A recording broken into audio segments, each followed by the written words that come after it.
Il y a plusieurs siècles, un être interdimensionnel légendaire du nom de Zordon se rendit dans la ville d'Angel Grove pour y établir un centre de commande et continuer sa lutte incessante contre les forces du mal.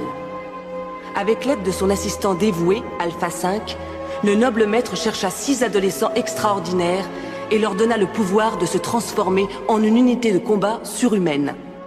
En cas de besoin absolu, ils pouvaient utiliser leur pouvoir pour faire appel au fantastique véhicule d'assaut connu sous le nom de Zord. L'identité de ces 6 héros reste un secret bien gardé. De nos jours, cette tradition continue.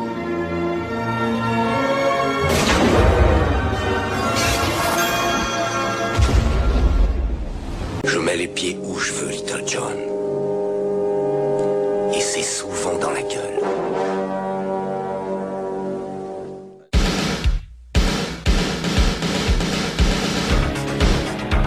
Je connais le kung-fu. Prouve-le-moi. 4e 4. Le petit dragon accroche sa proie. Et avec sa queue, il frappe. Bien joué. Mais une brique ne rend jamais les coups. Bonjour à toutes et à tous et bienvenue dans ce 12e épisode de High Kick dans ton podcast, le podcast qui met les pieds où il veut, et c'est souvent dans les oreilles. Et comme à l'accoutumée, mon pote Seb m'accompagnera tout au long de cet épisode. Alors, déjà, comment vas-tu mon cher Seb ? Salut Jazz, salut les auditeurs, je suis très content de faire cet épisode à nouveau avec toi. Les auditeurs ne le savent pas, mais ça fait quand même un petit moment qu'on n'avait pas enregistré, parce qu'on a une mécanique d'enregistrement qui fait que on arrive à se faire un peu de réserve et puis à profiter, enfin à proposer en tout cas aux auditeurs d'avoir des épisodes un petit peu d'avance. Enfin, en tout cas qu'il y ait une continuité, mais nous on fait un peu de réserve. Et là je suis content, on revient avec un alarme de compétition. Ah oui, totalement. Alors avant de commencer cet épisode multicolore, on va répéter le concept. Donc on a choisi un film d'arts martiaux dans lequel on va revenir sur une scène qui est pour nous emblématique et qui à elle seule mérite qu'on s'intéresse au film. Alors bien évidemment au préalable on vous parlera du film, de l'art martial pratiqué par le comédien ou la comédienne, du casting, des anecdotes et on vous donnera notre avis. Bon mon cher Seb, oui, c'est l'épisode nanar aujourd'hui. Eh oui. Et on va se remémorer un peu nos souvenirs d'enfance, puisque l'on va parler de Power Rangers, the movie. Power Rangers. Et tout de suite, la bande-annonce. Ces armées sont innombrables. Une seule force peut s'opposer à cette tyrannie. Je vous invite dans mon cauchemar.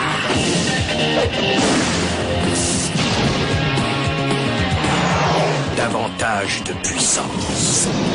Power Rangers, le film. Nous sommes les Power Rangers. Alors, avant de commencer, mon cher Seb, quel est ton rapport avec Power Ranger ? Eh ben c'est un rapport de jeunes, Tupac. De Tupac, ouais, c'est ça. Non, mais moi les Power Rangers, j'ai découvert ça dans les années 90, donc quand j'étais jeune, voilà, j'avais encore tous mes cheveux. Bon, genre il m'en reste encore un peu, mais je les perds pas mal. Voilà, je me confie aux auditeurs pendant que j'y suis au passage. Mais non, ouais, les Power Rangers, ouais, c'était, je regardais ça à l'époque, ça passait sur TF1, je crois de mémoire, et moi j'étais en plein dans l'époque Mighty Morphin, avec voilà tous ces Power Rangers, et on va les retrouver dans une partie du casting, on va les retrouver dans le film du jour. Et c'est vrai qu'après, passé cette période-là, j'ai un peu laissé tomber, on va dire. Après le film, qui est le film du jour d'ailleurs, j'ai un peu laissé, enfin la mode en tout cas pour moi était passée. Et j'ai découvert que bien plus tard, qu'il y avait je ne sais pas combien de saisons et de déclinaisons des Power Rangers, mais d'une manière assez maboule. Je me dis mais purée, mais ils ont craqué. Et pour être très franc avec toi, j'ai repris en fait récemment les Power Rangers avec les Dino Fury, qui est là peut-être l'avant-dernière série en date, puisqu'à là à l'heure où on parle et on enregistre est diffusé Comics Fury, Comics Dino, je sais plus, enfin je me perds dans les noms. Comics Fury. Comics Fury. Ouais. Et en vrai, je vais te faire une confidence, je découvre ça avec mes enfants, tout ça, et j'aime bien, c'est pas si mal en vrai. je trouve que le scénario est pas si mal travaillé, il y a du suspense, il y a des retournements, il y a des twists, et bon, c'est très kitsch au niveau des effets spéciaux, t'as l'impression que ça n'a pas évolué en 20 ans, mais en vrai, ça arrive quand même à raccrocher les wagons avec les anciennes séries, etc., et c'est pas si mal, et puis je pense que c'est le fait aussi de découvrir ça avec mes enfants qui fait que je trouve ça plutôt plaisant, en tout cas. Et toi, mon cher Jazz, les Power Rangers? Eh ben moi j'étais petit quand Power Rangers est sorti, j'avais 3 ans et j'étais une star, à l'école puisque le personnage principal, le Ranger rouge, s'appelait Jason. Eh oui. Et donc du coup comme je m'appelle Jason, et j'étais un peu la star dans les cours de récré, salopard de Tommy quand il est arrivé. Et malheureusement. Hein.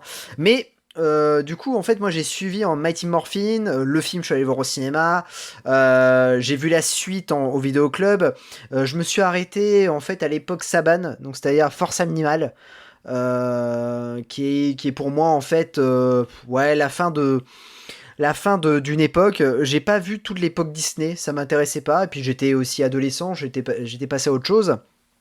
Et moi j'ai eu un rapport un peu particulier puisque en fait après je me suis intéressé au Sentai et c'est là que j'ai découvert en fait le monde du Sentai et c'est là que je me suis dit mince, mais en fait Power Rangers c'était un 2 en 1 puisque bon on en parlera tout à l'heure, mais Power Rangers n'est pas une série originale. Est-ce qu'ils ont tout appris de Godfrey? C'est la vraie question. Bah, Amin Saban, je pense que oui.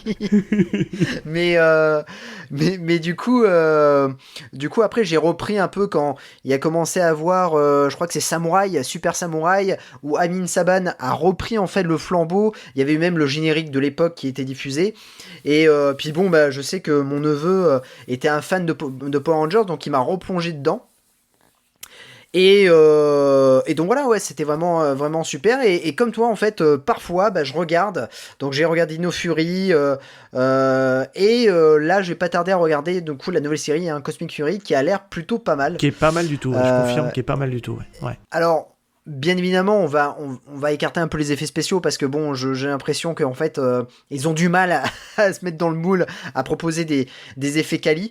Mais pour autant, je trouve qu'il y a un véritable effort déjà au niveau du casting, puisque cette fois-ci, donc, il me semble que Cosmic Fury, le Ranger Rouge, est joué par une fille pour la première fois.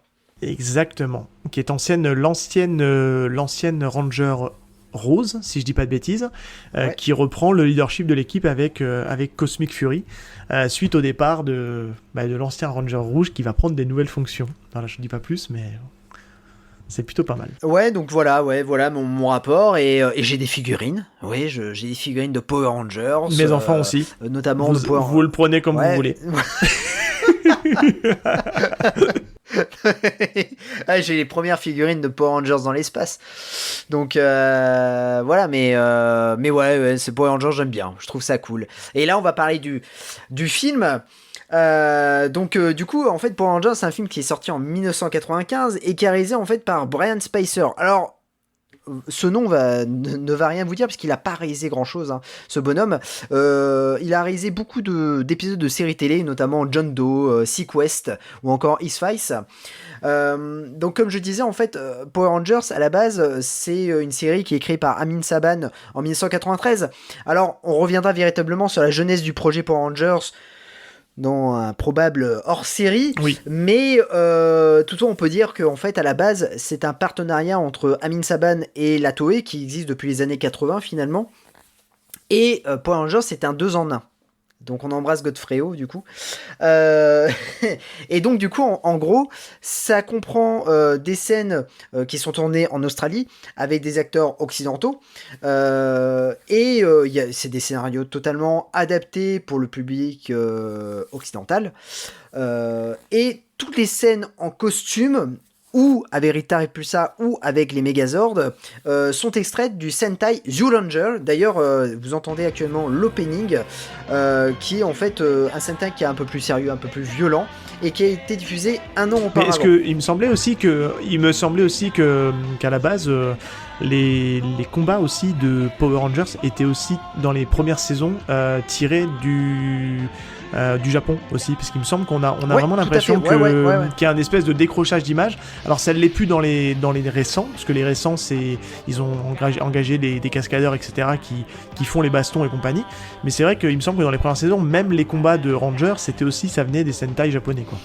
Ouais, totalement, et en fait on le voyait au niveau de l'image, puisque l'image en fait était très claire quand c'était tourné avec les acteurs occidentaux, et quand ça passait, c'était des scènes extraites de Sentai, et tu voyais l'image était un peu granuleuse, bonne.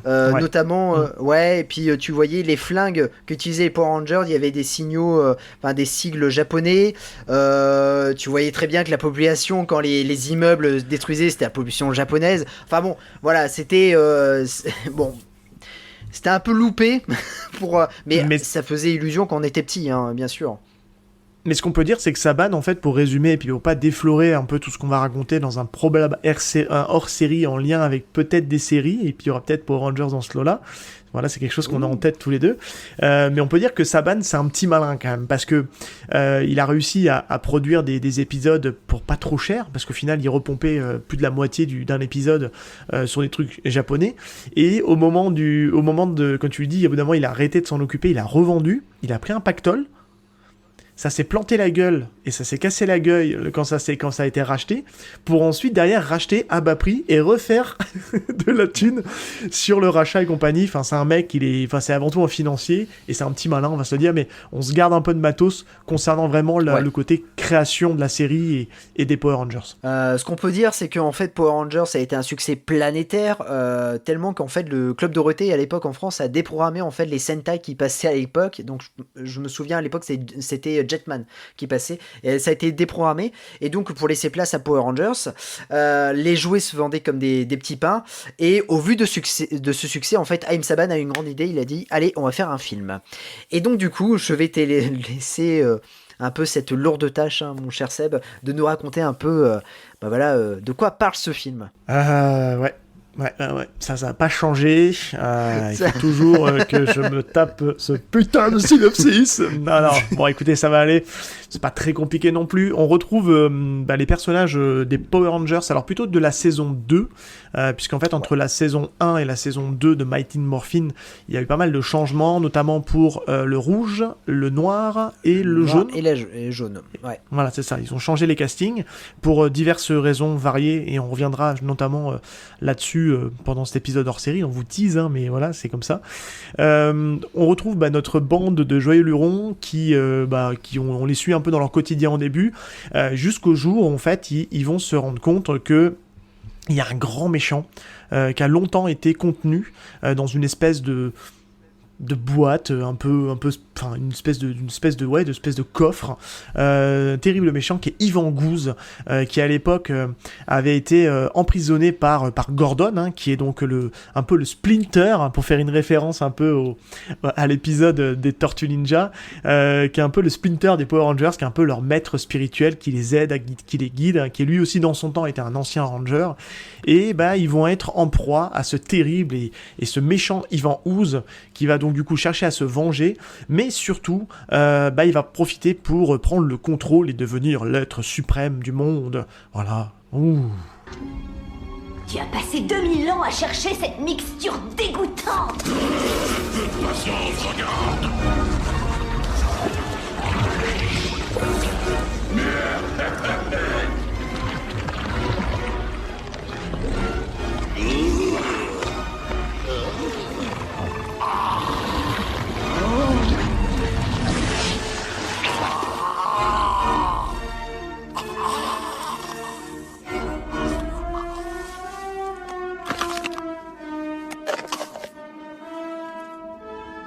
Gentes dames et tous messieurs, c'est le retour du maître.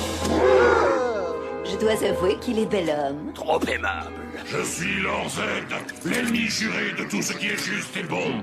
C'est un honneur suprême pour moi que de vous rencontrer. Comment vous remercier de m'avoir libéré? Vous souvenez-vous d'un certain Zordon Deltar?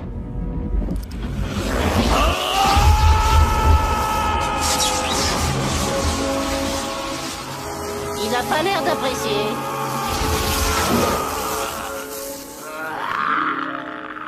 Je veux que vous détruisiez Zordon, pour que les forces du mal puissent enfin régner sans partage. Non seulement je le détruirai, mais j'effacerai jusqu'à la moindre trace de son souvenir. Ce sera comme si Zordon Deltar n'avait jamais existé. Ah, voilà un vrai mal. Nous vous laissons à vos odieuses machinations. En route, Rita. Il est charmant, mais il devrait rafraîchir sa garde-robe.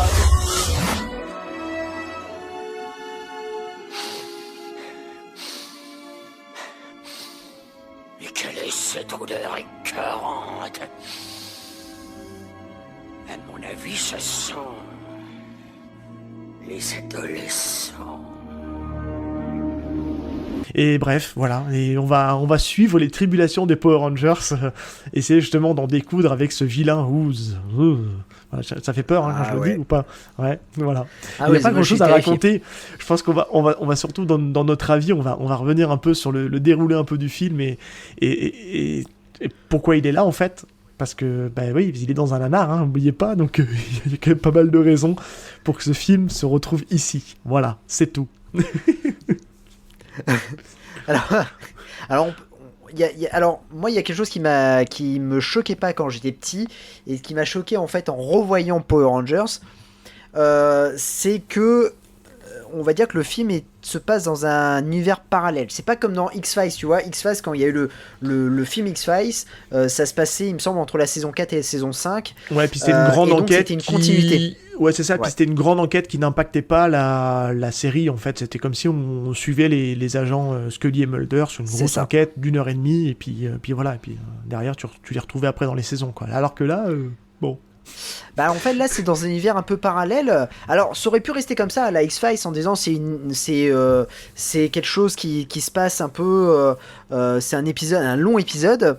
Ouais, et ben pas bon. du tout, parce que du coup en fait c'est ça qui est plutôt drôle, c'est qu'ils ont mis en fait 20 millions de dollars dans ce film là, et après ils ont dit bon ouais c'était bien de faire un film, bon on va raconter de nouveau comment ils ont eu leur pouvoir du ninjutsu, et en fait du coup bah c'est totalement différent quoi dans la série. Donc tu te dis mais c'est bizarre, vous avez fait un film mais ça n'a rien à voir Ouais.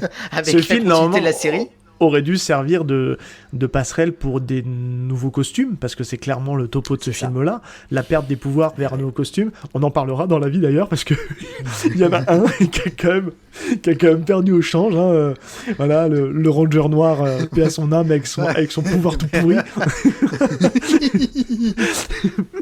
mais oui, c'est tout ça, pour au final ne rien en faire derrière, c'est complètement con, alors que c'est le principe même de Power Rangers, c'est d'être un peu con, tu vois, et de se dire bon on s'en fout, puis on joue la carte à fond. Enfin bref, est-ce que tu qu'on parle peut-être t'as fini, ou tu qu'on parle peut-être du casting éventuellement, alors ou pas? Avant de parler du casting, juste une chose, c'est que au niveau de box-office, le film a coûté 20 millions de dollars, il a rapporté un peu plus de 35 millions de dollars aux États-Unis. Ah, quand même. Ce qui est pas... Ouais, quand même, mais c'est pas non plus le gros succès attendu. Non, mais et pas il nul. a rapporté il a rapporté plus de 60 millions de dollars dans le monde entier. Ah mais il est positif le film, donc c'est pas un échec au final. Ah oui, non, mais et alors c'était la première fois qu'ils utilisaient en fait des nouveaux costumes, qu'ils utilisaient des nouvelles technologies, et puis une histoire originale, et puis en plus c'était vraiment tourné à Sydney, donc ils ne prenaient pas des extraits de Sentai japonais. En revanche, c'est des malins. Voilà, attention. Attention. En revanche, les Megazords. Les Megazords, ils ont voulu nous plumer. Et en fait, les Megazords, ça vient de... pas que pour ça. Ah oui. Les Megazords, c'est tiré du Sentai Ninja Sentai Kakuranja, qui a été diffusé en 94. Et Ayem Saban a fait, bon, on va pas tout inventer non plus. Faut pas déconner. Non, mais attends, tu on va m'excuseras. prendre les Sentai. Mais Rita Repulsa, je suis désolé, et Z, ils sont pas dans le film. Non, ne me faites pas croire ça. Ils n'y sont pas. Ils ont aucun plan en même temps que les Power Rangers. Et ils ont trouvé arrêtez de nous prendre pour un con. Ils ont trouvé un système de scénario pour nous dire on va les enfermer dans une espèce de boule à neige pendant tout le film. Et puis grosso modo, on les voit plus du film, quoi. Mais non, ils ne sont pas dans le film. Eux aussi, ils ont été repompés. On a pris des scènes de je sais pas où là et ils les ont mis dans le film. Ils ont pas joué, c'est pas possible. J'y crois pas. Ah, c'est des reshoots. Moi, je pense que c'est des reshoots, le truc. Ah oui, complètement. Il n'y a aucune interaction et tout ça. Non, c'est... Bah oui. Mais du coup, on peut parler du casting. Un casting vraiment sympa. Notamment puisque... rappelons quand même que certains acteurs de Power Rangers sont quand même des artistes martiaux. Notamment, on va parler de Steve Cardenas, qui a fait un peu de karaté, mais aussi maintenant il est à fond dans le jujitsu. Ouais. Qui est maintenant qui a été le Ranger Rouge. Il y a eu aussi Johnny Young Bosch qui fait aussi, il me semble, un peu de Jujitsu aussi, il me semble, et qui joue le Ranger Noir. Et puis, tu vas nous en parler, Jason David Frank, qui un peu... Enfin, qui était parce qu'il est décédé en 2022, novembre 2022, mais qui était la vitrine de Power Rangers depuis ses débuts, puisqu'il était Ranger vert, puis Ranger blanc, puis après il a enchaîné aussi dans pas mal de séries. Je crois qu'il s'est arrêté en rôle principal, il a dû s'arrêter à Turbo, et puis après il a dû continuer un petit peu, puis après il a été en caméo. Mais est-ce que tu veux nous parler de son art martial ? Ouais, il nous a quitté, pour faire un rebondir sur ce que tu disais, il nous a quitté bien trop tôt, hein. Il avait 49 ans, je crois, de mémoire. Ouais, c'est ça. Et a priori, c'est un suicide.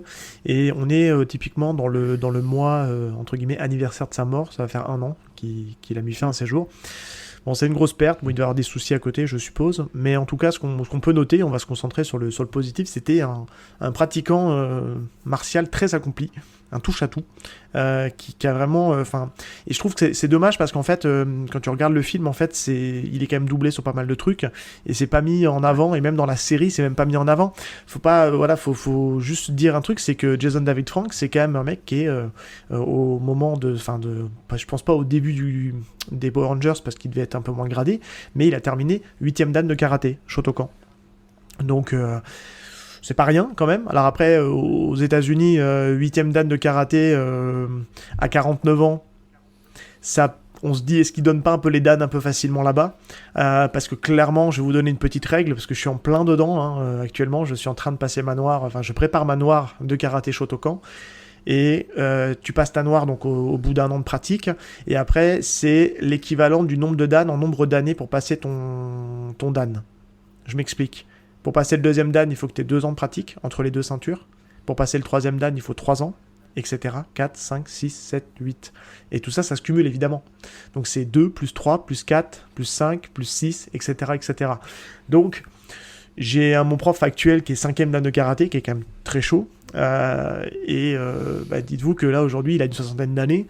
Peut-être qu'il a été un peu lent pour les passer, mais je me dis, Jason David Frank, à 49 ans, 8ème dan de karaté... Voilà, c'est le petit bémol, je me dis comment est-ce qu'il passe les dan là-bas.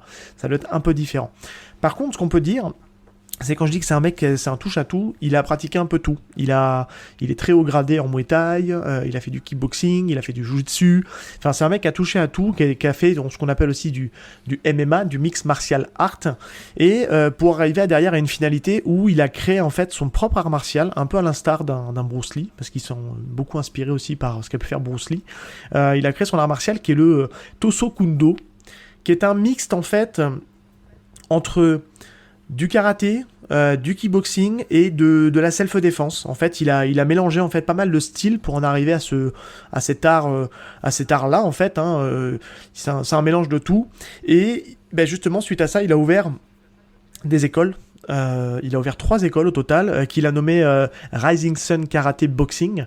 Donc 2 dans le Texas et 1 dans le Minnesota, si je dis pas de bêtises. Enfin bref, c'est des coins des États-Unis qui ne parlent peut-être pas trop, mais en tout cas, il a quand même ouvert 3 écoles. Donc on s'est dit, voilà, l'après Power Rangers, il l'a quand même bien géré, puisque il avait tous ces trucs-là à côté. Et on peut le noter, et on va terminer par ça, parce que c'est quand même assez intéressant de l'évoquer. Il a eu sur le tard, parce que il a pratiqué ça aux alentours il avait 35 ans bien passé, il s'est essayé au MMA pour dire tiens allez vas-y on va voir un petit peu ce que ça donne, donc le combat en cage, littéralement. Il a à son palmarès 4 victoires en amateur et 1 victoire en professionnel avant de s'arrêter, et il n'a jamais perdu. Et sur certains de ces combats amateurs que vous pouvez trouver sur internet, alors est-ce qu'on remettra toujours en cause la qualité des mecs qu'il avait en face, est-ce qu'ils étaient vraiment bons ou pas ?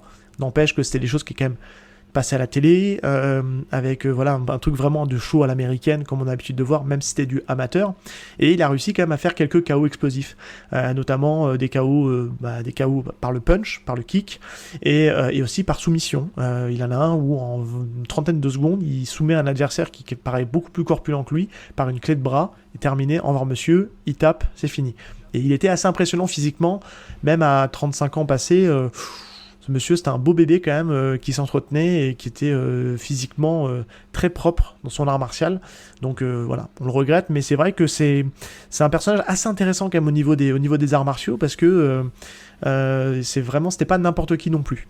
Alors, en effet, hein, et puis, comment dire, c'est un peu la marque de fabrique de Power Rangers. En fait, à la base, le Ranger Vert ne devait pas aller plus de, je sais plus combien d'épisodes. 10 épisodes. En fait, que ouais, voilà. Il avait signé pour 10 ou 20. En fait, J'avais regardé, mais j'ai un doute. Mais c'est ouais, ça. c'est ça, ouais. Il a... Et dans la série The Ranger, le Ranger Vert décède. Il meurt. Et du coup, en fait, le public a tellement aimé Jason David Frank que son contrat a été prolongé. Mais ce qu'il faut préciser aux auditeurs, c'est que pour qu'ils refassent un peu le lien, pour ceux qui sont pas habitués avec l'univers Ranger, le Ranger Vert est plutôt censé être un peu le rôle de celui qui est manipulé. C'est un peu l'espion, c'est un peu le traître dans la bande. Et pourquoi il est passé blanc ? Parce qu'il s'est affranchi de sa traîtrise, et du coup il a été, entre guillemets, c'est un peu immaculé, enfin il est devenu comment dire, un saint, donc on l'a mis blanc, forcément. Donc voilà, c'est pour ça que... Mais il a, comme tu dis, il a eu un capital sympathie très fort, ce qui fait que il ne pouvait pas enlever ce personnage-là qui était vraiment super, quoi. Ouais, et puis en plus, du coup, ce qui s'est passé, c'est que Haïm Saban voulait l'intégrer dans une autre série à l'époque. C'était un projet qui s'est transformé un peu. C'était le projet de Cybertron. Alors Cybertron, c'est aussi un 2 en 1 où en fait c'est devenu après, parce que du coup il y a un pilote qui est sorti et c'est devenu un peu plus tard, je sais pas si tu te rappelles, de VR Trooper. Ouh, ça me dit quelque chose, ça, ouais. Comme ça, là, ça me dit quelque chose, ouais. Alors VR Trooper, c'est un mélange de Spillvan, c'est un mélange de Xor, c'est un mélange de Captain Schneider. Et du coup, en fait, à la base, Electron devait être joué par, comment dire, Jason David Frank. Et Jason David Frank, en fait, était hyper heureux parce qu'il avait sa propre série. Malheureusement, le pilote flop, c'est-à-dire que je crois qu'il est même pas diffusé. Et de suite, Haïm Saban le récupère, et c'est comme ça qu'on le voit après dans le rôle du Ranger blanc, puisque finalement dans le Ranger vert il perd ses pouvoirs, et on le voit plus pendant quelques épisodes, et on le revoit après dans le rôle du Ranger blanc, et c'est à partir du moment où il va être Ranger blanc qui va être finalement le leader. Donc Austin St. John, qui jouait le rôle du Ranger rouge, a été un peu recalé dans son rôle de leader, et en fait il ne dira plus cette fameuse phrase It's Morphin Time, qui est un peu la phrase dite à chaque fois par le leader, et après ça sera Tommy qui le dira à chaque fois. Ils sont trop nombreux. On n'y arrivera pas. On y va les gars. Ouais. Transmutation immédiate. Ptérodactyle. Triceratops. Tyrannosaure. Mastodonte. Smilodon. Tigre blanc.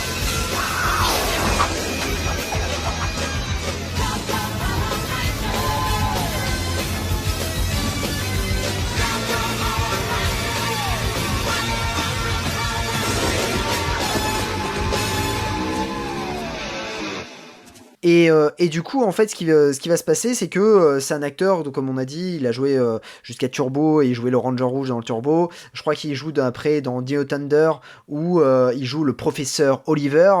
Et c'est quelqu'un qui sera toujours la vitrine de Power Rangers, qui va faire énormément de conventions, il va jouer notamment un caméo dans le film Power Rangers. Il se fera virer de la salle de cinéma dans Power Rangers, le film de 2017, parce qu'il aura filmé les réactions du public, le voyant sur grand écran.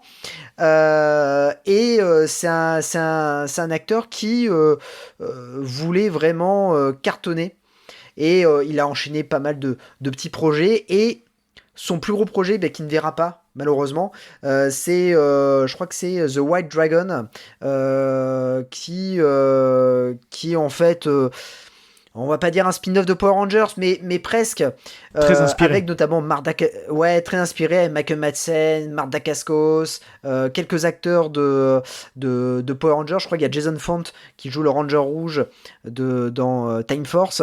Et c'est un projet qu'il n'a pas réalisé, mais qu'il a produit via sa boîte de production. Et c'est Legend of the White Dragon, pour info. Ouais, voilà, c'est ça, tout à fait. Et du coup, quand il est décédé... Ils étaient en plein tournage et a priori le film devrait sortir en 2024. Eh ben écoute, il faudra qu'on essaie d'aller jeter un œil. Bah oui, carrément. La bande-annonce a l'air plutôt cool en tout cas. Ouais. Non mais clairement. Non et c'est. Ouais. Tu veux peut-être pas. Est-ce que tu veux garder parce que ce qui est plutôt intéressant avec la partie Power Rangers, c'est tout son casting VF. Est-ce que tu veux garder ça dans la vie ou est-ce qu'on fait une partie parce que on peut faire une partie VF parce que la VF est très importante. Ah ouais, elle est. Alors déjà, ce qu'on peut dire, c'est que c'est une voix mais ultra connue de la VF qui fait le personnage de Tommy. C'est Patrick Poivet qui le double. Ah ouais. Et Patrick Poivet, c'est qui? Alors pareil. Regretté Patrick Poivet. Piquet, pauvre con. Et ouais, Bruce Willis, quoi. C'est juste Bruce Willis, quoi. Et c'est vrai qu'après, il y a un casting assez fou parce qu'on retrouve, il y a même Éric Legrand. Éric Legrand, Vegeta, pour son rôle le plus connu. Il a pas fait que ça.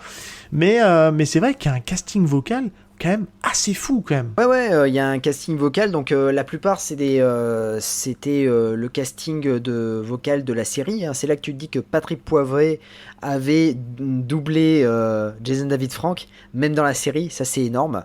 Et jusqu'à Power Rangers Turbo. Et puis on retrouve Alexandre Gillet pour David Yost, hein, donc du coup Billy Cranston. Et on a Alexis Thomansian, hein, qui joue Fred Kellman. Enfin voilà, il y a pas mal de et puis surtout Serge Lorca qui fait la voix de Ivan Ooze, et ça c'est assez impressionnant. Je trouve ça vraiment c'est vraiment pépite, parce que bon, c'est quand même Gene Wilder, c'est quand même Jack Lemmon, enfin c'est un immense comédien de doublage, hein. On a aussi Roy Schneider, enfin voilà, il a fait on peut énormément le dire, il était en roue voix. libre, on peut le dire. Il était complètement en roue libre. Il était véritablement en roue libre. Et moi j'ai une question à te poser, puisqu'on est dans la totale improvisation là. J'ai une question à te poser, mon cher Seb. Est-ce que tu avais un crush pour Power Rangers? Alors, est-ce qu'on parle du casting ou est-ce qu'on parle du film? Attention. Alors, oh là là, alors là, je sais, si on parle de film, nous avons le même crush. Oui. Bon, non mais est-ce que tu me parles... série... Moi, je pense qu'on était tous un peu amoureux du Ranger Rose. Moi, j'aimais bien le Ranger Rose, même si elle était un peu agaçante. C'était quand même l'atout plutôt...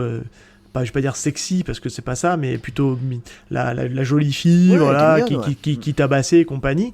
Après, moi, en fait, quand tu parles de crush juste du film, moi, c'est un film que j'aimais étant plus jeune, parce que je le prenais premier degré et puis que j'avais cette innocence à l'âge où je l'ai découvert. Après, voilà, mon avis aujourd'hui sera un peu différent, mais on se le garde pour après. Mais est-ce que tu me parlerais pas plutôt, toi, quand tu me dis crush, parce que je vois où tu veux en venir avec tes gros sabots là, est-ce que tu me parlerais pas de cette petite Amazone en tenue légère sur une planète perdue? Dulcea. Je m'en doutais, je commence à te connaître. Non, mais c'est Kitana au pays de Power Rangers, en fait, j'ai trouvé moi. Mais oui. Pour ceux qui ont la rêve de Mortal Kombat de Paul W. Anderson. Mais oui. Elle va te dire des petites, des petits indices pour que tu aies le grand pouvoir, comme Kitana fait à Liu Kang dans le film Mortal Kombat. Alors, en parlant de Dulcea, est-ce que tu savais que à la base c'était une autre actrice? Ce n'est pas Gabrielle Fitzpatrick qui devait jouer le rôle de Dulcea, mais c'était Mariska Hargitay qui joue dans New York Unité Spéciale. Ah oui, qui joue la binôme de l'enquêteur. Ok. C'est ça. C'était elle. D'accord. Ouais, c'était elle. Et en fait, le truc, c'est que il y a des photos promotionnelles du film qui ont fuité à un moment donné, et elle était dans le rôle de Dulcea. Le problème, c'est que pour raison de santé, elle a dû quitter le tournage, donc elle n'a pas pu terminer ces scènes-là. Et c'est du coup Gabrielle Fitzpatrick qui a repris le rôle, parce qu'elle était assignée à cette époque-là, à ce moment-là, et donc elle a été prise dans ce rôle-là, et pour distribuer le grand pouvoir aux Power Rangers. Est-ce que tu sais, d'ailleurs, parce que je regarde la filmographie de cette très chère Gabrielle Fitzpatrick, dans quel film elle a atterri 4 ans plus tard, qui a un lien avec Aiki dans ton podcast? Ah, oula. Tu me fais peur. Non, du tout. Elle a atterri dans un Jean-Claude Van Damme. Et qu'est-ce qu'il a fait, Jean-Claude Van Damme, en 99, avec un certain film de John G. Avildsen? Ah, Inferno. Et ouais. Oh la vache. Elle est dedans. Elle est dedans. Oh la vache. Et je ne sais pas si elle est dans une rôle, parce qu'il il y a un peu de sexe très frontal dans ce film-là. Est-ce que elle joue une des... Je sais pas. Bref. Le mystère reste il est entier. très problématique, Inferno. Tu vois, moi, on va mettre un peu de temps avant de le traiter, parce qu'il est quand même très problématique. Surtout qu'il n'y a pas trop... Il y a un peu de combat, mais c'est très léger quand même. Donc il sera peut-être dans un presque high kick. Dans un presque high kick. Ouais, je suis d'accord. Qu'est-ce que t'as pensé? On va revenir à la vie, voilà. Mais qu'est-ce que t'as pensé de ce film de Power Rangers, The Movie? Par où commencer?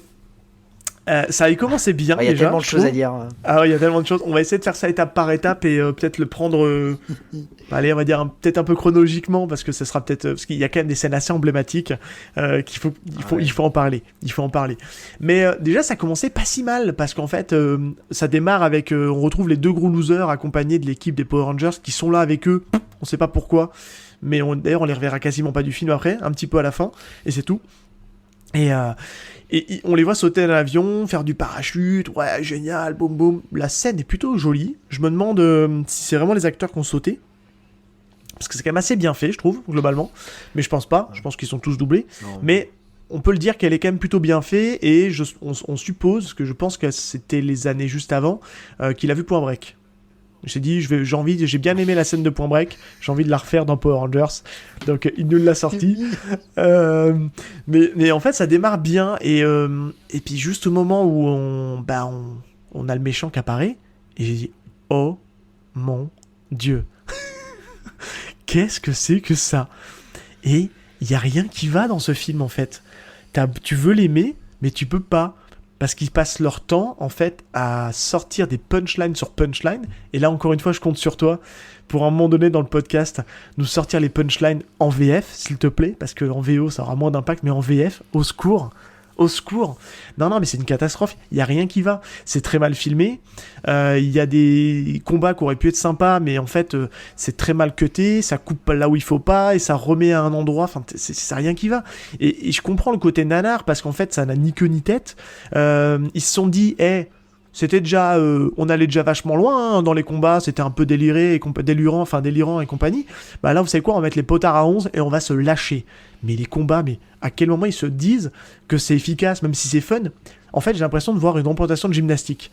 C'est-à-dire que les mecs passent leur temps à faire des cabrioles, à faire des sauts périlleux par-dessus les gens. Ça n'a aucune cohérence, quoi. Et c'est ridicule, en fait. Donc c'est là où, des fois, dans les films, tu dis, c'est classe, il fait une figure, ça rend bien. Sauf que là, il fait une figure et puis il lâche une punchline complètement ridicule derrière, quoi. Hop là, je suis là. Et puis t'as un bruitage qui se rajoute par-dessus. Ou le des trucs complètement ridicules. Ça n'a rien à voir. Les mecs, ils passent leur temps à sauter par-dessus les gens, à faire des roulades, à faire des sauts périlleux, à faire des cabrioles, et t'as des petits bruitages de cartoon à moitié qui sont rajoutés, mais pourquoi avoir fait ça? Ça rend le truc ridicule, et le méchant, son but, c'est d'arriver de corrompre les humains, tenez-vous bien, par le slime. Le slime, les gens, oui, vous savez, la pâte gluante, là. En fait, à partir du moment où les gens mettent la main dedans, les adultes mettent la main dedans, parce que ça affecte pas les enfants, apparemment, et du coup, ils sont corrompus par l'esprit d'Ivan Ooze. Voilà, je m'arrête là, je te laisse en parler, et on va continuer petit à petit à avancer dans la discussion, parce qu'il y a des choses à dire.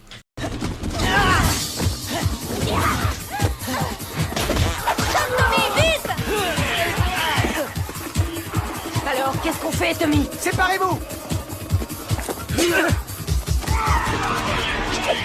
C'est moi qui vous invite dans mon cauchemar.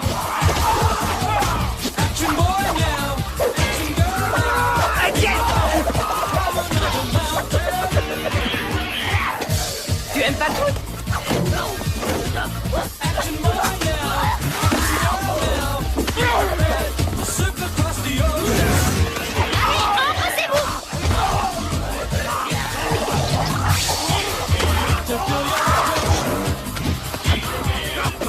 Bah écoute, c'est un film qui est très sympathique.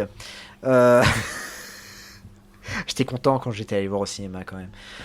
Moi aussi. J'étais tout fou. Ouais, quand je suis sorti de la salle, je me disais ouais, les effets spéciaux de fou et tout ça. Ouais. Pour moi, non vous voyez pas, mais il fait des choses devant son écran. Je fais les gestes des Power Rangers qui passent leur temps à faire des mouvements avec leurs bras et c'est surjoué. Et ils rajoutent, tenez-vous bien, des bruitages. Vous savez quand dans les combats on dit souvent il y a les petits bruitages de pouchi, pouchi, pouchi. Et ils ont trouvé le moyen de rajouter le bruitage du vent quand ils font leurs mouvements dans le vent. Et c'est insupportable en fait. C'est insupportable. Excuse-moi, je t'ai coupé. Alors, non mais parle-nous de ce film qui a très bien résisté à la patine du temps. Ah bah oui, c'est sûr, hein, là dans 20 ans encore il est au niveau de ce film là. Non mais en fait moi je trouve que c'est un film qui est qui démarre bien comme tu dis hein, avec une bonne BO. Il y a tu sais que les Power Rangers c'est un peu comme Barbie, c'est-à-dire c'est Power Rangers fait du saut à parachute, Power Rangers fait du roller. Power Rangers mange une glace. Ouais, c'est ça, ouais. mais parce qu'en fait, tu vois que ils font des acrobaties dans l'air, mais ils font des acrobaties avec leur roller aussi. Donc tu sens qu'en fait les mecs sont à fond dans ça. Et je suis d'accord avec toi. Il y avait un petit problème parce que le film est sorti. Alors, il faut dire qu'il y a 1 an d'écart entre la diffusion française et la diffusion américaine. C'est donc, vrai. en fait, quand le film est sorti, nous, on avait encore l'ancien casting. Et du coup, il y a eu moi, j'ai eu un choc quand j'ai vu J'ai un choc parce que Jason n'était plus là. Oui. Donc, je me suis dit merde. Et puis en plus, il y a un truc qui m'a fait bizarre. Billy sait se battre. Ouais. Billy a des muscles. Billy fait des acrobaties de malade. Ouais. Dans la série, en fait, la saison fait pas ça. 1, le mec ne sait pas se battre. Mais c'est un nerd, il apprend le karaté dans la saison 1. Oui, c'est ça. Alors que là, il est vraiment expert. Enfin, franchement, le mect, il gère tout, quoi. C'est vraiment... Il est incroyable. Il est impressionnant. Mais c'est vrai, après toutes ces punchlines, notamment Tommy qui fait et maintenant, bienvenue dans mon pire cauchemar. Non mais j'ai pas eu le temps de les noter les punchlines, mais c'est improbable. Ils ne peuvent pas s'empêcher, ça n'arrête pas de parler. C'est insupportable. Et c'est là où tu dis il y a eu 1 an entre la sortie américaine et la sortie française. Tu te dis bon bah c'est bien, le casting vocal français va prendre le temps de faire une belle VF et compagnie. Ouais, ils ont eu le temps de faire la VF. Bah putain, fallait peut-être pas trop leur laisser de temps pour le coup parce que là ils se sont lâchés. Mais c'est complètement incroyable. Mais est-ce qu'on peut parler quand même de ce film quand même qui a des méchants plus improbables les uns que les autres, les espèces de monstres en slime. Allez, j'en lance un au hasard. Les espèces de corbeaux humanoïdes. Est-ce qu'on parle de ces corbeaux humanoïdes? Les corbeaux? Attends, mais les corbeaux avec une peinture éclair. Mais t'as vu la scène quand ils apparaissent? Elle est ridicule. On les voit arriver là. Ils sont ralentis. Ils atterrissent dans le cabinet, enfin dans le truc général du méchant. Et puis tu les vois danser, faire des mouvements. Oui. Les mecs sous le costume, ils étaient complètement craqués. série, quoi. Ah là là, mais ces pauvres corbeaux, là, qui ne réussissent pas leur mission et qui meurent comme des malpropres, où il ne reste plus que les plumes. Mais c'est un film digne d'un faux raccord. Et même à l'époque, parce que ces corbeaux-là me rappellent... je vais l'appeler Kitana, hein. J'en ai rien à faire, je vous le dis. Hein. Je l'appellerai pas Dulcea, je l'appelle Kitana, c'est pas possible. Mais quand Kitana, en fait, quand les Rangers, en fait, à un moment donné, ils perdent leur pouvoir et ils décident, ils savent que sur une autre planète, il existe un cristal qui leur permettra peut-être de retrouver un autre pouvoir, une autre source de pouvoir, etc. Blablabla, etc. Et donc ils arrivent sur cette planète gardée par Kitana, hein, qui a en fait le même âge que Zordon. Faut le préciser, mais pourquoi elle a pas vieilli, on sait pas trop. Et au bout d'un moment, elle vient les sauver, en fait, ils se font attaquer par les corbeaux et ils sont sans pouvoir. Ils peuvent pas contrer ces méchants corbeaux. Et elle arrive avec des bâtons, des espèces de tonfas. Et il y a un moment donné, même gamin, j'ai vu le problème qu'il y avait. Elle commence, vous savez, donc à prendre ses bâtons dans les mains et elle les fait tourner. Donc en fait, pour arriver à faire tourner un bâton dans les mains, si vous l'essayez, il faut arriver à faire des mouvements au niveau de la main, à bien tourner sa main pour arriver à donner un effet de rotation au bâton. Et à un moment donné, elle s'est dit, oh putain, ça me fait chier quand même, il faut vraiment que ça tourne plus vite. Et ben ils se sont dit, vous savez quoi, on va rajouter des poignées et tu vas les faire tourner comme des tonfas, mais alors qu'à la base, c'était pas prévu comme ça. Et en fait, ça se voit. Mais on ne voit que ça. Elle est avec ses tonfas, elle les fait tourner parce que ses bâtons font du bruit et ça chasse les corbeaux. Et même ça à l'époque, je me dis mais attends, mais pourquoi ? Mais on voit en fait que, et à aucun moment il t'explique que ces bâtons se transforment en machin, puisque quand elle ralentit, hop, elle repasse en mode je le fais vraiment bien cette fois-ci sans les poignets. Enfin, il faut voir la scène pour le croire parce que c'est mémorable. Ouais, et puis bon, y a aussi, donc il y a ce méchant-là, il y a un moment donné, il y a aussi des méchants qui sont sortis de Super Mario Bros, là, les facochères, là, ou... Le facochère et le lion volant. Voilà, c'est ça. Ils sont pas dans la série, eux ? Vraiment ? Non, ils sont pas dans la série. Ah non, putain, je croyais, j'ai toujours cru qu'ils étaient dans la série, moi, ces deux-là, là. Ah si, alors le lion volant, oui, c'est Goldar, il est dans la série parce que c'est, mais il est stupide, alors que dans la série, dans les premiers épisodes, c'est un peu le méchant principal, quoi, Vérita. D'accord, bah oui, mais tu sais qu'il m'a fait les deux là m'ont fait penser à, tu sais, aux deux acolytes complètement teubés de Tortue Ninja là. Oui, exact. Bebop et Rocksteady, c'est des Bebop et Rocksteady-like, tu vois. Et encore une fois, le dessin animé Tortue Ninja, et il est un peu avant, quoi. Donc tu te dis, bon, est-ce qu'ils se sont pas un peu inspirés de ça aussi ? Ils sont turbo débiles. Tu veux savoir qui double Goldar ? Ah non, dis-moi. C'est Patrick Poivet. Eh oui, monsieur. Ah merde. D'accord, je suis choqué là. Aïe aïe aïe. Eh oui. Il fait deux voix. Et alors... Il s'est fait chier avec Tommy. Ouais. Ah ouais. Mais en fait, c'est un peu plus choquant. C'est dans la série, à un moment donné, t'as un affrontement entre Tommy et Goldar. Et tu vois qu'il en chie parce qu'il est obligé de changer de voix. Et à un moment donné, tu fermes les yeux, tu sais même plus qui parle. Alors là, tu parles dans la série, hein, tu parles pas le film. Si, c'est le film ou la série ? Ah oui, dans le film. Si. Alors, c'est toujours le film. Hein. Ouais, il double aussi dans le film. Mais dans la série, parce qu'il n'y a pas d'affrontement entre Goldar et Tommy dans le film. Donc, on peut pas vraiment s'en rendre compte. Mais dans la série, il y a beaucoup d'affrontements, dont un qui est assez important. Et c'est là où tu te dis, waouh, il y a quand même... ils auraient pu changer de voix. Mais... Et puis, moi, je retiens... un personnage de ce Power Rangers autre que Alpha qui est insupportable, c'est Paul Freeman qui joue le rôle. Les Power Rangers. Oh là là, les Power Rangers sont en danger. Les Power Rangers sont en danger. Il est insupportable, putain, c'est horrible. Insupportable. Mais c'est Paul Freeman, moi. C'est Ivan Ooze qui est vraiment extraordinaire. Et alors là, on va faire un lien avec High Kick. Oh là. Et oui. Oh là, tu me fais peur. Tu me fais très très peur. Et oui, il a joué dans un film Made in High Kick. Oh putain. Avec Jean-Claude Van Damme. Avec Jean-Claude Van Damme ? Qu'est-ce qu'il a pu faire avec Jean-Claude Van Damme ? Oh putain, tu me fais peur là. Paul Freeman, non, ça me parle pas. Faut que tu m'aides. Alors, un film dans... C'est la fin de carrière de Jean-Claude Van Damme dans les années 90. Double Team ? Oui, tout à fait. Ah ouais, il est dans Double Team. Ah merde. Il est dans cet horrible Double Team. Oh putain. Oui. Ah la vache. Il n'y a rien qui va en fait. Ouais, il y a un moment donné, les pareil, astres sont alignés. Ouais. Ah ouais, mais il est extraordinaire ce méchant parce que il va faire oui, je suis Ivan Ooze et je vends de la ooze. Ouais, c'est bien, on s'en fout, tu vois. On sait très bien que c'est toi le méchant, tu vois. Son plan, il est pourri, quoi. Il se dit, il va corrompre les humains par le slime. C'est complètement con. Enfin, qu'est-ce que tu veux y faire ? Ouais, et puis bon, il fait flipper quand même. Enfin, moi, je vois un mec qui est déguisé en... je sais pas, en bonhomme de Fantasia, je vais pas non plus m'avancer vers lui. Il a vraiment une tronche bizarre, quoi. C'est le mélange de Joker et de Mickey dans Fantasia, quoi. Enfin, enfin, ouais, moi ce méchant-là. Et alors, ce qui est étrange et ce qui est marrant, c'est qu'on n'entendra plus jamais de parler même dans la série de Ivan Ooze. Hein. C'est fini. Hein. Il revient pas. Parce qu'il y a certains méchants qui reviennent, lui ne revient pas. Je pense qu'ils se sont dit à un moment donné que comment dire, il n'était pas très bon en fait finalement. Donc oui, non. Non, mais il est nul. Enfin, le design de ce comment dire, de ce méchant est nul et il y a rien qui va en fait. Il y a rien qui va.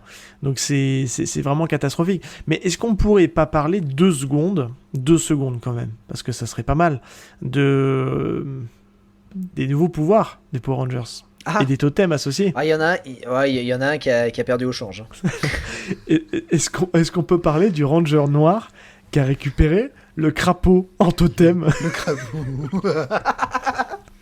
Et à un moment donné, il est même dégoûté. Il le filme entre se dire « Ah ouais, d'accord, j'ai récupéré le crapaud. Non mais si, t'inquiète, tu verras, c'est super. » Mais non, même quand tu le vois arriver, c'est nul. Il n'y a rien qui va. Oh là là, purée, mais c'est... Mais, non, mais... Alors... Vas-y. Dis-toi que l'acteur a improvisé sa réplique. Ah bon ? C'est-à-dire je suis surpris. Oh là là.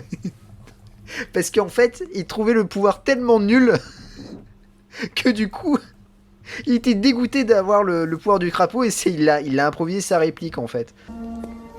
Aïcha, tu es l'ours brave, fort et généreux. Rocky, tu es puissant et tu es malin. Tu es toujours habile et souvent moqueur. Tu es le singe. Millie, toi tu seras le loup. Rusé, silencieux et vif. Agile Kimberly, aussi légère qu'une plume. Tu es la grue. Adam. Adam, qu'y a-t-il ? Je suis une grenouille. Oh. Oui, tu es une grenouille, mais de celle qu'on embrasse et qui se transforme en prince charmant. Et toi, Tommy, tu es le faucon, seigneur incontesté des cieux. Non mais à quel moment ils se sont dit on va vendre des jouets avec ces trucs-là ? Putain, mais ils sont pourris, c'est nul. Le pouvoir du ninjutsu, enfin, tu sais, il trouve un... C'est là où je trouve qu'il n'y a rien qui va. Il récupère un espèce de costume de ninja que je trouvais archi stylé, où tu voyais un peu la tête des acteurs, pour nous sortir un costume, mais complètement pourri. Il est nul, leur costume de Power Rangers, il n'y a aucune imagination, enfin, il n'y a rien qui va, enfin, c'est... Oh, non, c'est nul, enfin, c'est vraiment nul. Enfin, il y a un moment donné, il y a quand même un animal, ils lui ont mis des phares sur la tête, quoi. Le jaune, elle a les yeux de son espèce de... C'est un dent de sabre qu'elle a, je crois, un tigre dent de sabre. Ouais, c'est ça, ouais. Elle s'en sort plutôt bien. Et pour le coup, sa capacité, quand elle est pas dans son robot, c'est d'avoir à la place des œufs, elle peut allumer et puis éclairer les endroits noirs, quoi. Oh, non, mais sérieux. Écoute, alors, je vais te dire très franchement, ça, c'est des pouvoirs qui ont été ajoutés pendant le film. Et en fait, ça faisait partie d'une scène coupée, où en fait Zordon indiquait aux Power Rangers, avant qu'ils aillent voir Ivan Ooze, indiquait qu'ils avaient des nouveaux pouvoirs. Parce que, est-ce que tu te rappelles que le Ranger rouge, lui, il a il a son masque qui rétrécit, sa visière qui rétrécit, et donc du coup il a une caméra thermique. Oui, je m'en souviens, parce que justement... On va le revoir dans peut-être nos scènes qu'on a choisies, n'est-ce pas ? Et oui, totalement. Et écoute, à part si on peut rapidement parler du combat de Megazord, qui est le plus pété au monde, puisque les effets spéciaux sont d'une dégueulasse. Ils sont même pires, je vais vous dire, les gens, ils sont même pires que ce qu'on a actuellement actuellement là, c'est vraiment pas joli. On a l'impression que c'est des jouets qui s'affrontent. C'est vraiment horrible, quoi. On sent qu'ils ont voulu mettre du budget dans un truc qui est atroce, c'est hideux. Et puis le design des Hordes, il est dégueulasse, quoi. C'est nul, mais c'est nul. Et Ivan Ooze, moi, ce qui me fait rire, c'est Ivan Ooze qui s'infiltre dans le robot méchant. Et quand il s'infiltre, il fait des bruits bizarres. Il fait. On a l'impression qu'il est au chiottes. Putain. Oui, c'est ça. Je commence à en avoir assez. C'est ça que les Rangers vont finir par me mettre le mauvais poil.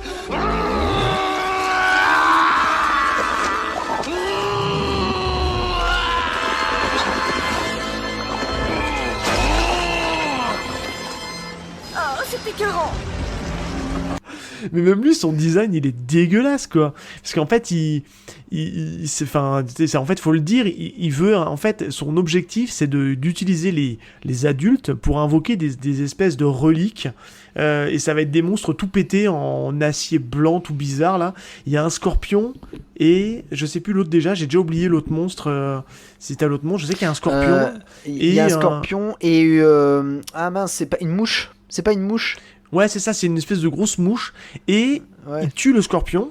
Et en fait, Ooze va s'insérer dans la mouche. Donc il va pouvoir voler. Et là, c'est hideux, en fait. Il y a des gros plans sur sa gueule. C'est dégueulasse.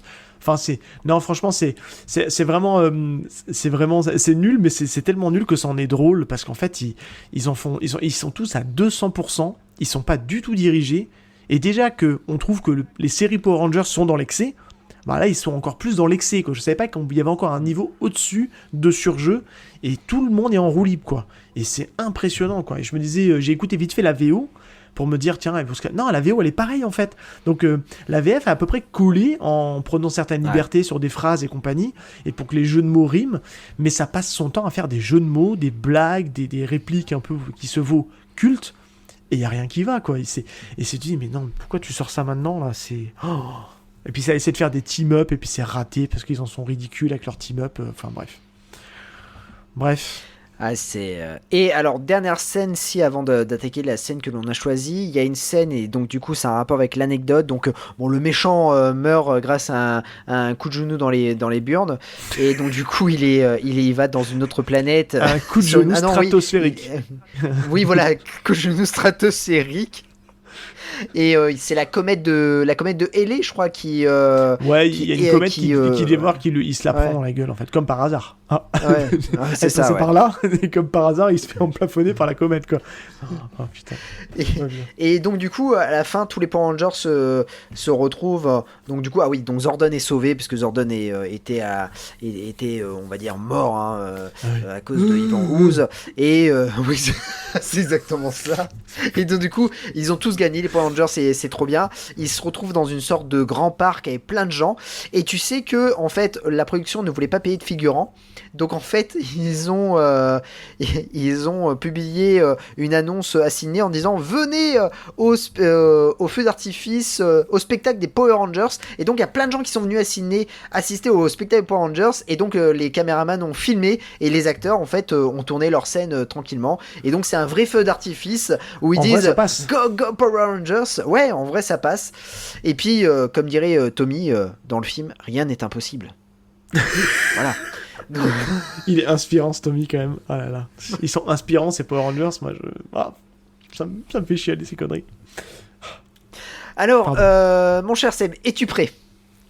Non, pas du tout. Mais je crois qu'on va devoir y aller. Eh oui, passons de suite à la scène que l'on a choisie.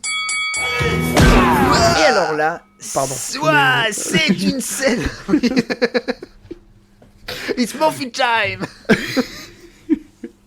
Alors c'est une scène complètement folle. Donc du coup, je vais la commencer. Tu la continues.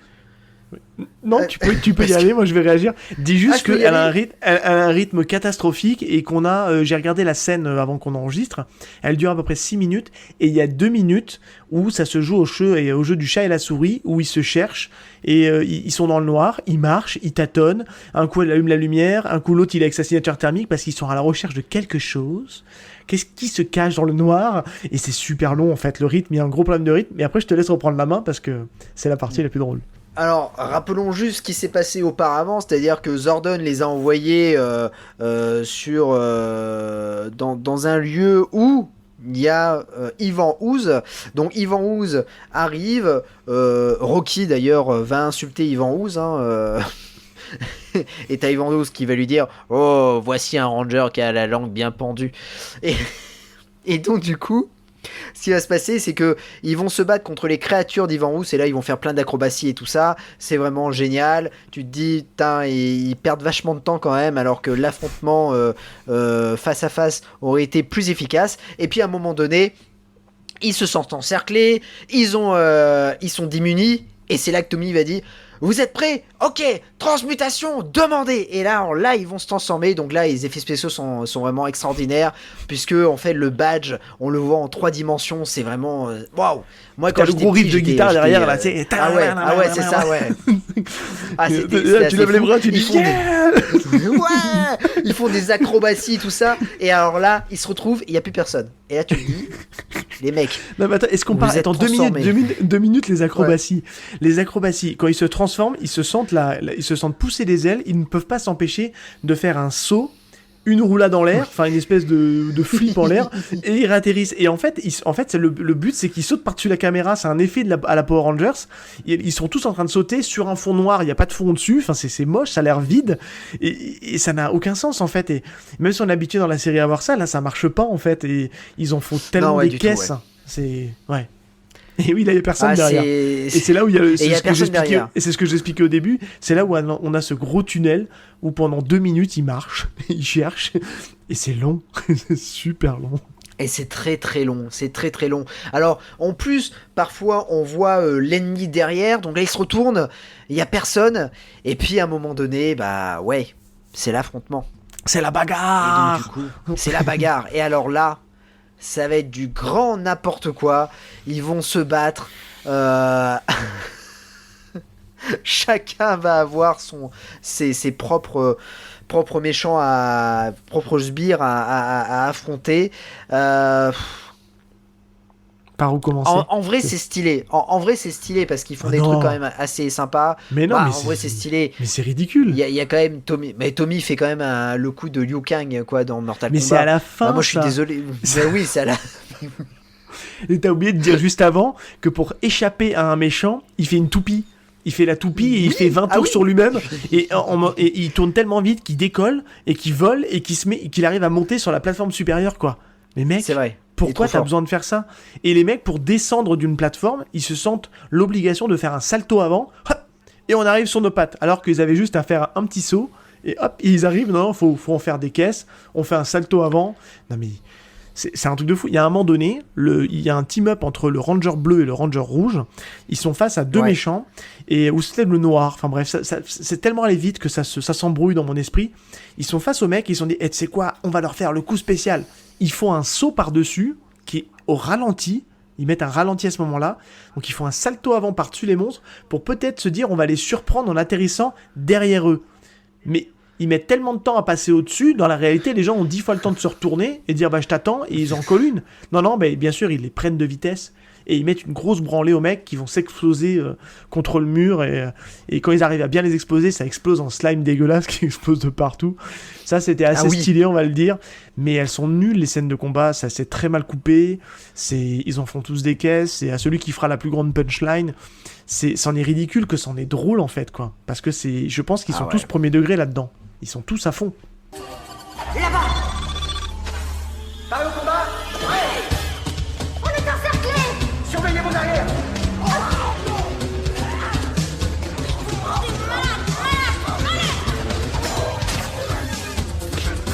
Et à la fin de l'enchaînement, je touche!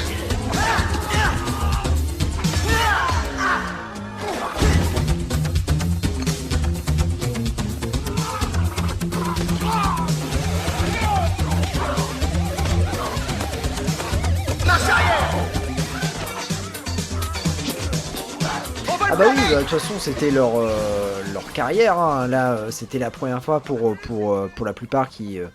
c'était la première fois qu'ils jouaient dans un film.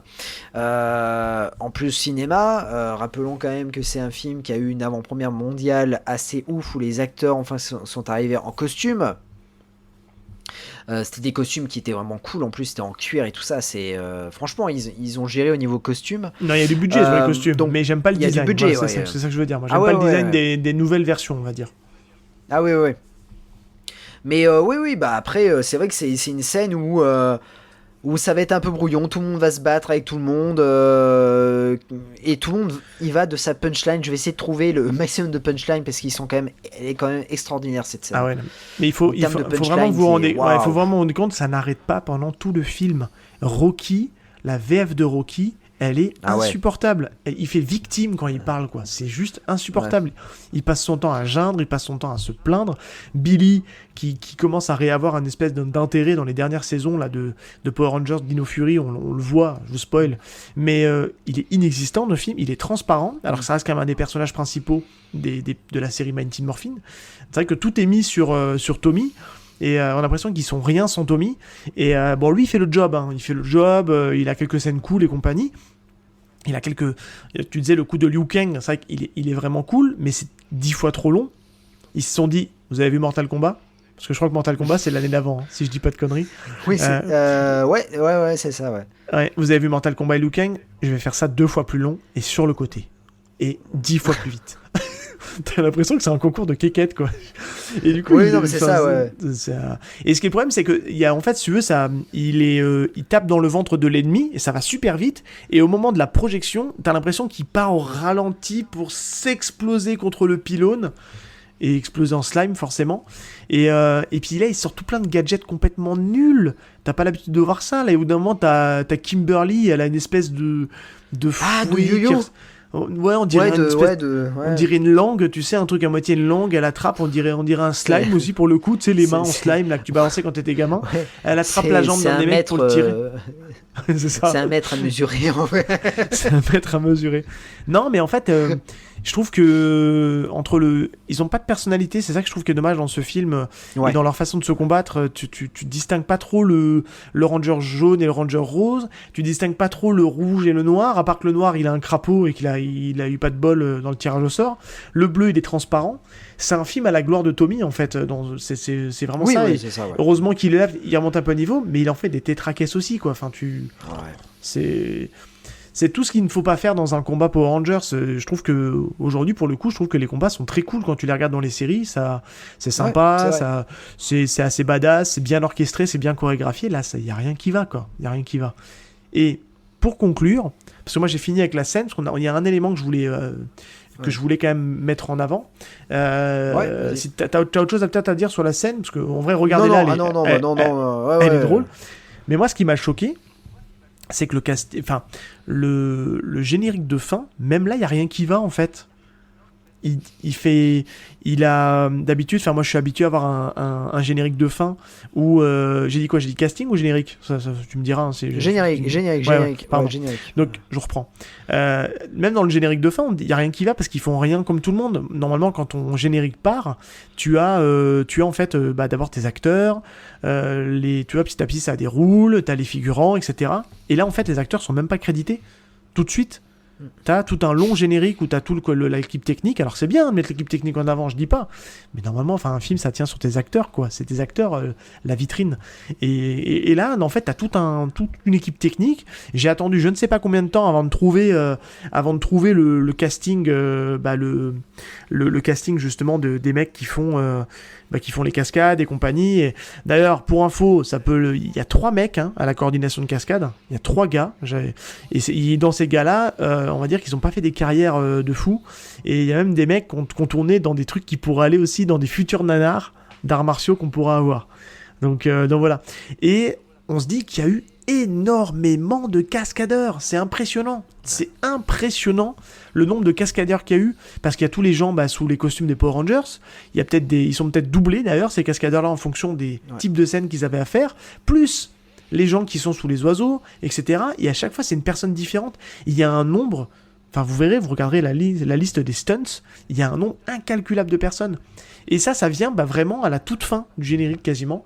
Et je trouve ça un petit peu dommage dans la manière de faire. Je trouve que bon, c'est bien de mettre en avant l'équipe technique et compagnie, mais ce qui nous intéresse, c'est souvent plutôt le nom des acteurs, etc. Quoi. Je sais pas ce que t'en penses, mais moi ça m'a fait bizarre dans la manière d'annoncer ça. Ouais, non, je suis d'accord, mais après, c'est vrai que, étant donné que les acteurs ne font pas leur cascade, que on les voit beaucoup dans le costume, enfin, c'est vrai que. Mais même ça, c'est à la fin. Plus l'équipe technique. Ouais, c'est ça. C'est ouais. bien après. Quand je te dis équipe technique, je te dis c'est l'électricien, le chef opérateur, ça, enfin, tu vois, tous ces trucs-là qui font que ça sert aussi à ça pour faire fonctionner un film. Mais tu te dis, c'est quand même étonnant de faire ça. Enfin bref. Mais en tout cas, il y aura pas ça. Je crois qu'il y a pas ça dans Turbo Ranger le film. Celui-là, je l'ai pas vu et j'ai pas voulu le voir, clairement, honnêtement. Non, mais par contre, un point positif, et on peut conclure par ça parce que c'est ce qui va certainement ponctuer la fin de cette émission, c'est quand même la musique. Il y a le thème de Power Rangers qui est inépuisable. Et je t'avais fait en off pour les auditeurs, j'avais envoyé une réorchestration d'un groupe qui a repris ce morceau-là en mode un peu plus bourrin. C'est peut-être celui-là qui va conclure l'émission parce que franchement, je trouve que le morceau il dépote vraiment sévère. Et on va dire que le trait de génie, c'est quand même le générique des Power Rangers, le thème de Power Rangers qui est gravé à tout jamais dans la tête des gens en fait. Et puis bon, aussi il y a un budget assez conséquent pour la musique puisque tu as quand même du Van Halen, t'as du Red Hot Chili Peppers, enfin bon, t'as vraiment des groupes de rock, c'est là que tu te dis mais c'est quand même ma boule pour Power Rangers d'avoir fait ça, mais c'est quand même aussi assez extraordinaire pour ça, et je crois que la nouvelle version de Power Rangers, le film en 2017 n'a pas bénéficié d'une BO aussi favorable. Et je vais juste un petit truc, vu qu'on est dans les Power Rangers, ce film-là, le nouveau que tu parles là, des années 2000, eh ben moi je l'aime bien. Bah moi aussi. Je suis allé voir au cinéma en avant-première ce film. Et j'étais agréablement surpris en fait. Je me dis mais c'est pas mal en fait. C'est pas si mal.